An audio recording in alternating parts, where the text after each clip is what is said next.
Vijayawada Stella Mary indoor స్టేడియంలో జరిగిన you genius quiz పోటీలో విద్యార్థులు ఉత్సాహంగా పాల్గొన్నారు. యూనియన్ బ్యాంక్ ఆఫ్ ఇండియా ఆధ్వర్యంలో కార్యక్రమాన్ని నిర్వహించారు. రాష్ట్ర వ్యాప్తంగా సుమారు 1200 మంది విద్యార్థులు క్విజ్లో పాల్గొన్నారు. 8 నుంచి 10వ తరగతి విద్యార్థులకు పోటీలో పాల్గొనేందుకు అనుమతించారు. దేశంలోని విద్యార్థులందరినీ ఒక వేదికపైకి తెచ్చి ప్రోత్సహించడమే క్విజ్ ఉద్దేశమని union bank general manager Bhaskar Rao అన్నారు. విద్యార్థుల్లో ఇన్నోవేటివ్ అవేర్నెస్, కమ్యూనికేషన్ నైపుణ్యాలు పెంపొందించేందుకు పోటీలు పెడుతున్నట్లు తెలిపారు. యూనియన్ బ్యాంక్ ఆఫ్ ఇండియా 2022లో మా ఎండి అండ్ సిఇఓ మేడం అయిన మణి మేఘాలయ మేడం ఈ యూ జీనియస్ అనే కాన్సెప్ట్ ప్రారంభించారు. ఈరోజు ఇక్కడ యూ జీనియస్ 3.0 ఇవాళ కండక్ట్ చేస్తున్నాము. ఇవాళ 2 రౌండ్స్ ఇక్కడ. ఒకటి సిటీ ప్రిలిమినరీ రౌండ్స్, అందులో విన్నర్స్ని సిటీ ఫైనల్ రౌండ్స్, ఇప్పుడు నెక్స్ట్ సిటీ ఫైనల్ రౌండ్స్ ఉంటుందండి.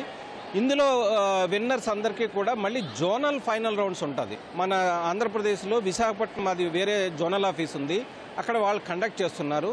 అక్కడ ఫైనలిస్ట్స్ మన national prelims round, national finals రౌండ్స్కి వెళ్తారు.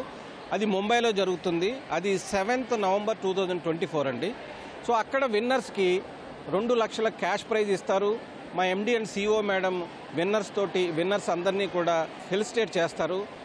ఆ విధంగా మా union bank of India nation youth skill డెవలప్మెంట్లో ఒక ముఖ్యమైన ప్రధానమైన పాత్రను పోషిస్తుంది.